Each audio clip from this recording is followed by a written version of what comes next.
Hi guys and welcome back to my channel. My name is Girija and if you are new here then please subscribe to my channel. Well, something about me, I am a 4th year MBBS student currently studying at Wenzhou Medical University in China, and today I have with me on my channel Dr. Shashwat, who is my college senior by the way and who cracked FMGE in the first attempt itself.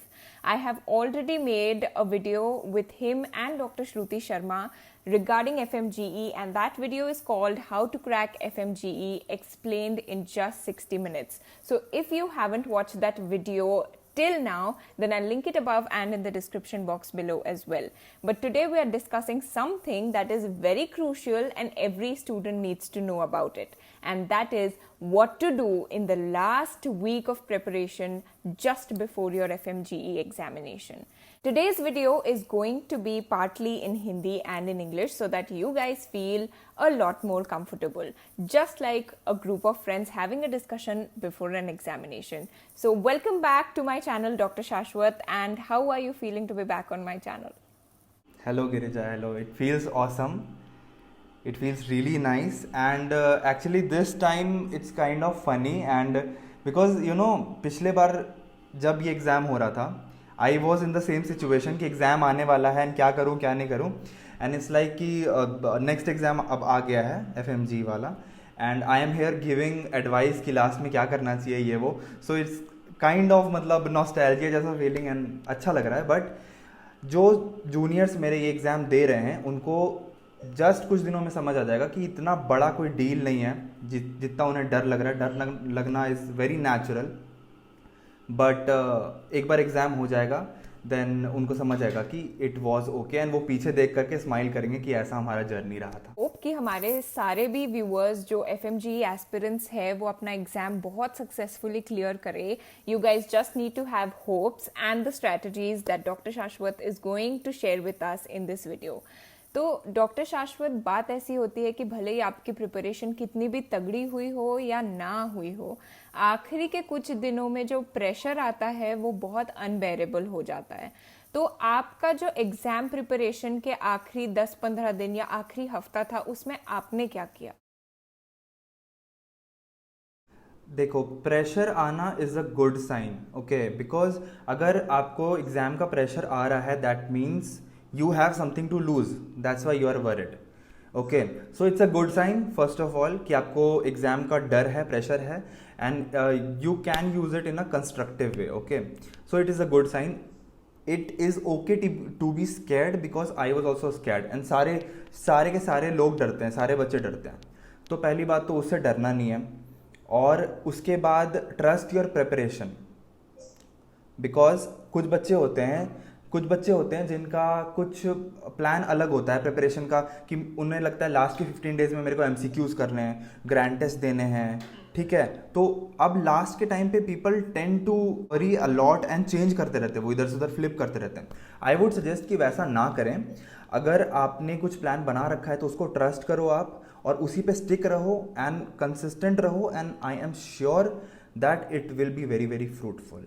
You mean to say if someone has planned that in the last few days I'm going to study my stronger subjects or revise them, or I'm just going to solve MCQs, or I'm just going to give grand tests, then one should stick to the plan and do what he or she has planned already. And अगर कोई बंदा है जिसने पढ़ाई की है, बहुत अच्छे से की है, पर जो बड़े सब्जेक्ट्स होते हैं जैसे मेडिसिन हो गया, सर्जरी हो गया, वो रह गए, तो आपको क्या लगता है आखिरी कुछ दिनों में वो सब्जेक्ट्स कंप्लीट करना ज़रूरी है? देखो, अब I think 6 or 7 days are remaining for the exam to happen, right. अब कोई अगर चाहे कि कोई न्यू सब्जेक्ट या न्यू टॉपिक आप ले लो और उसको कवर कर लो, तो that is practically not possible. Okay, and just think like this, marks होते हैं, चाहे वो छोटे सब्जेक्ट से आए चाहे वो बड़े सब्जेक्ट से आए. आपको कोई नहीं पूछेगा कि आपने मेडिसिन से स्कोर किया है कि आपने साइकेट्री से स्कोर किया है या किससे स्कोर किया है. मार्क्स तो मार्क्स होते हैं, आपको बस 150 के वो टारगेट को क्रॉस करना है, and then you will be good to go, right. So अगर आपने कोई सब्जेक्ट नहीं किया है या कोई टॉपिक नहीं किया है, डोंट डाइव इनटू इट. जो नहीं किया है उसको छोड़ो, जो कर लिया है, जो आपने कवर किया है उसको संभालो बस. ये वो टाइम है, बार बार उसको रिवाइज करो, जो टाइम आपने डिसाइड किया है उसको दो अच्छे से।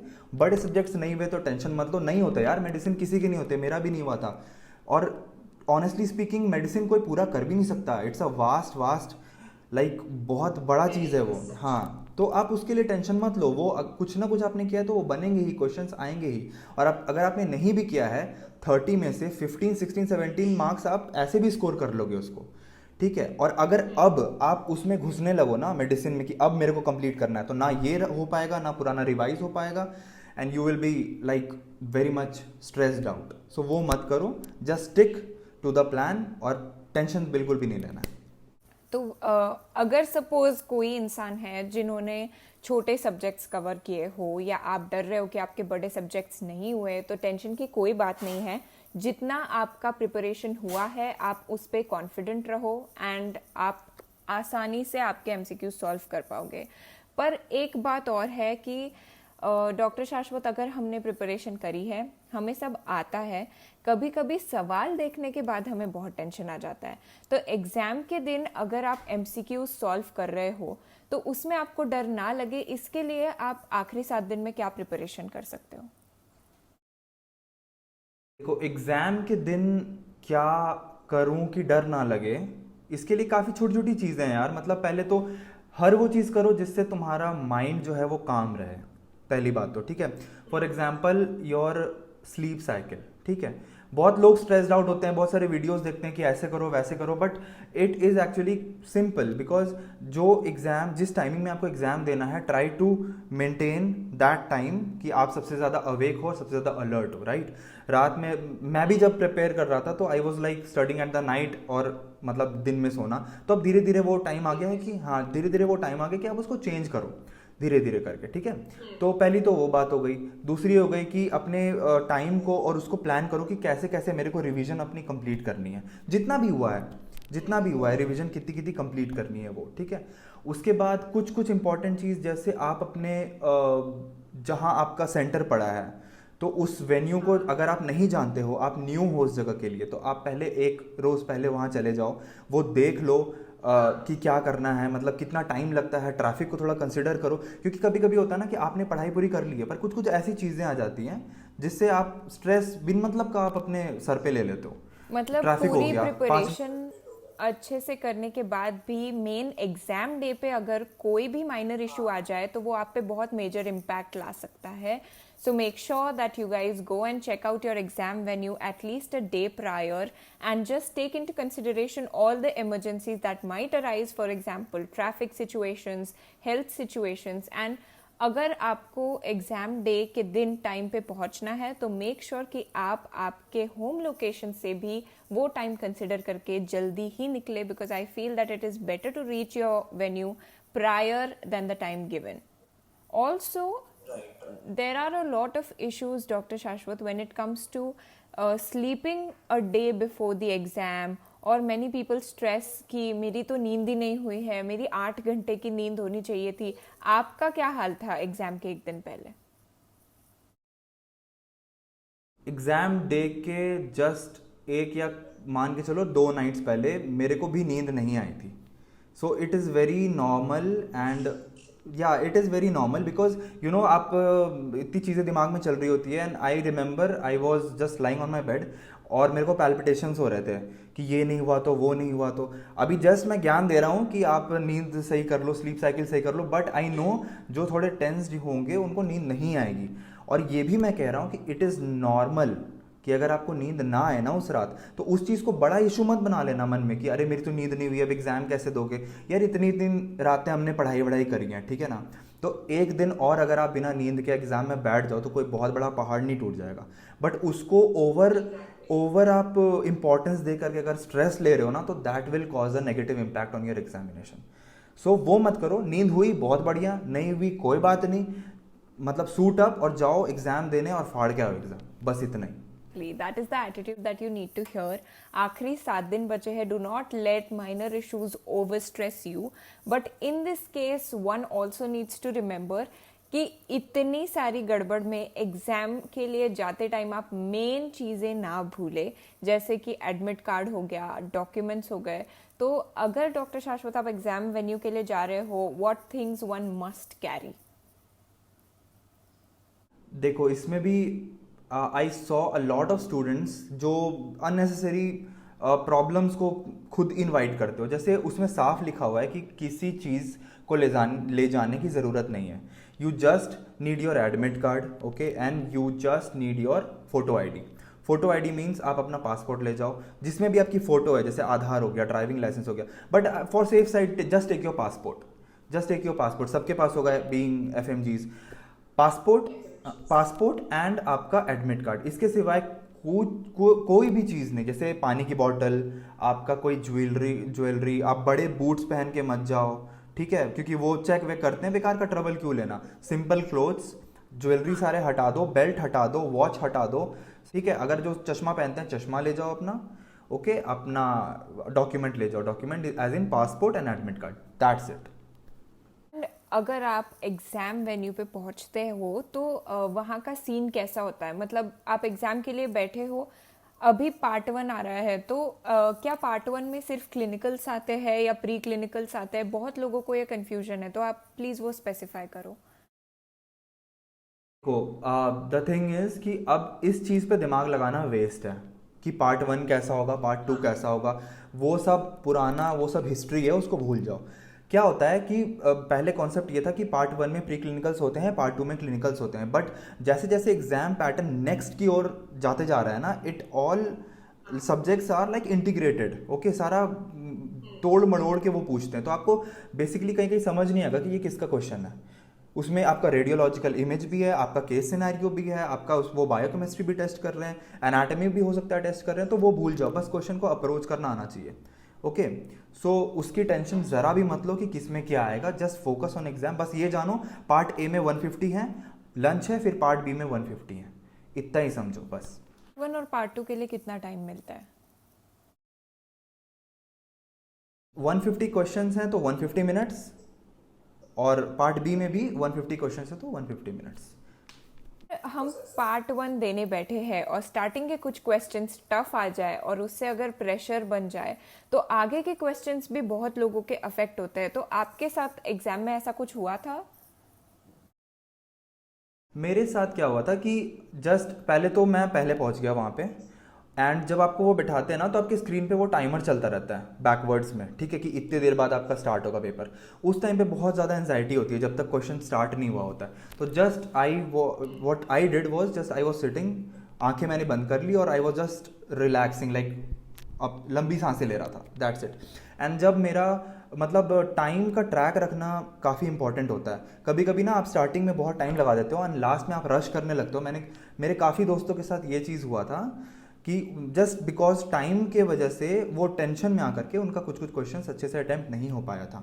तो आप ना कुछ बना लो अपने लिए कि टाइम जैसे 50 मिनट्स में इतना हो जाना चाहिए या 1 आवर में इतना हो जाना चाहिए, नहीं हुआ तो थोड़ा थोड़ा थोड़ा स्पीड कर लो, आप ज़्यादा स्टक मत रहो, ठीक है। नहीं आ रहा, छोड़ो आगे बढ़ो, छोड़ो आगे बढ़ो। तो वो एक अच्छा अप्रोच है।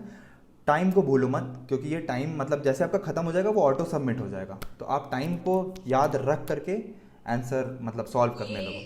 ये कहना थोड़ा आसान है, करना थोड़ा मुश्किल, बट अगर आपको कोई सवाल नहीं आ रहा है तो उसका टेंशन लेके बाकी के सवालों पे उसका इफ़ेक्ट मत होने दो।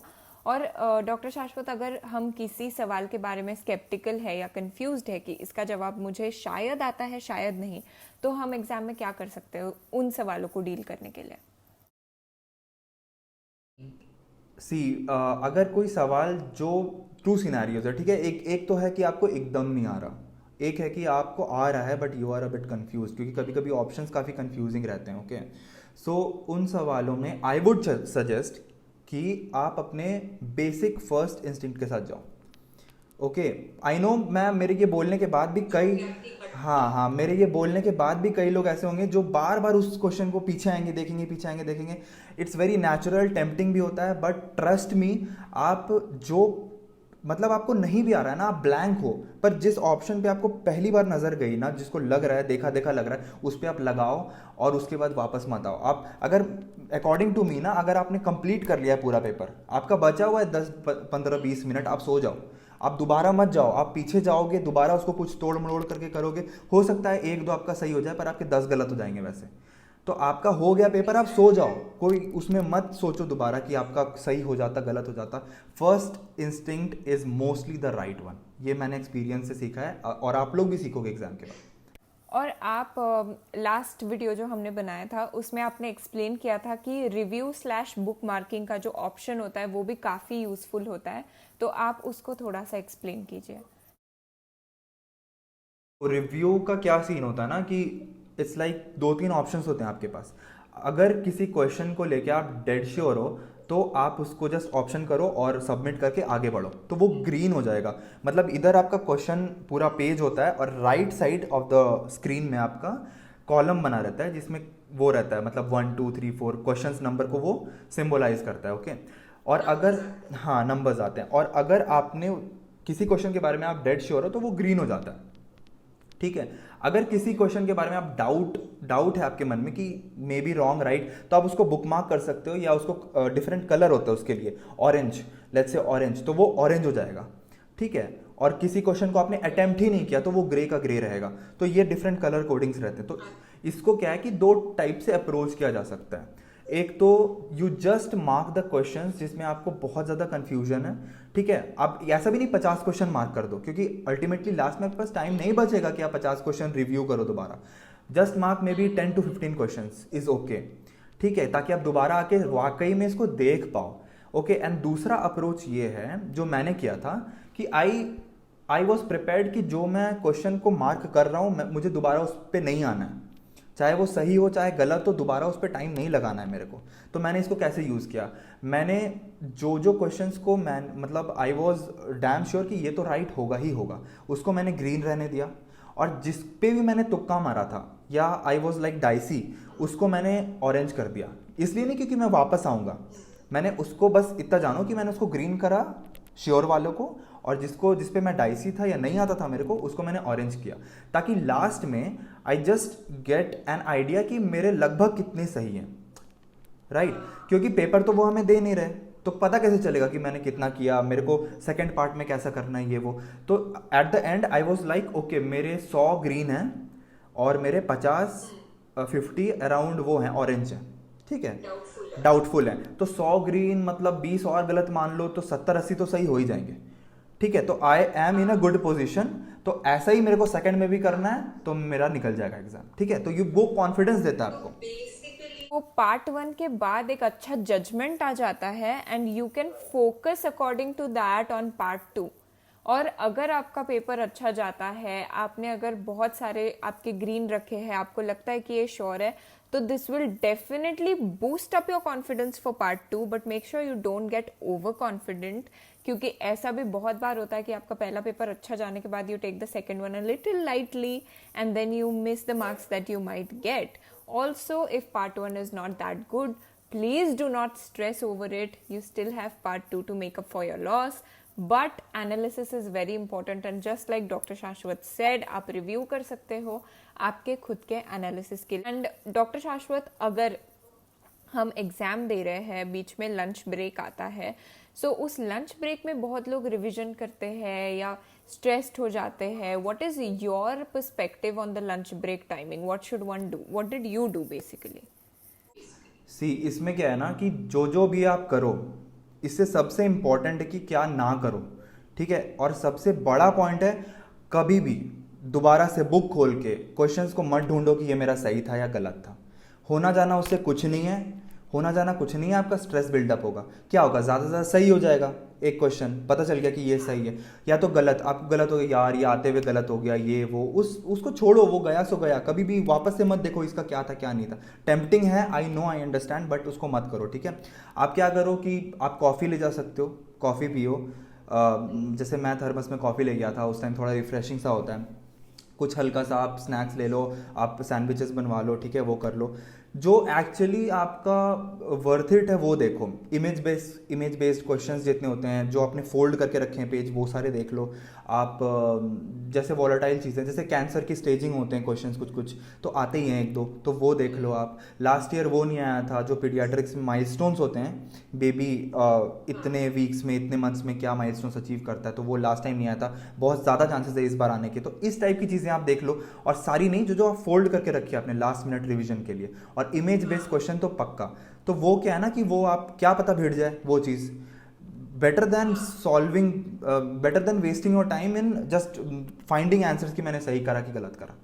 ठीक है, और जस्ट चिल करो। और पहला आपने ऑलरेडी दे दिया, अच्छा ही गया है, सेकंड वाला भी अच्छा ही जाएगा और एग्जाम निकलेगा ही निकलेगा। बस स्ट्रेस नहीं होना है उस टाइम पे आपको। और डॉक्टर शाश्वत, एग्ज़ाम में बहुत लोग थोड़ी सी ओवर स्मार्टनेस दिखाने का ट्राई करते हैं, जिसकी वजह से वो बहुत बुरे फंस सकते हैं। तो ऐसी चीज़ें हम कुछ दिन पहले डिस्कस कर रहे थे, तो what are those thing that one should definitely not do in the examination hall?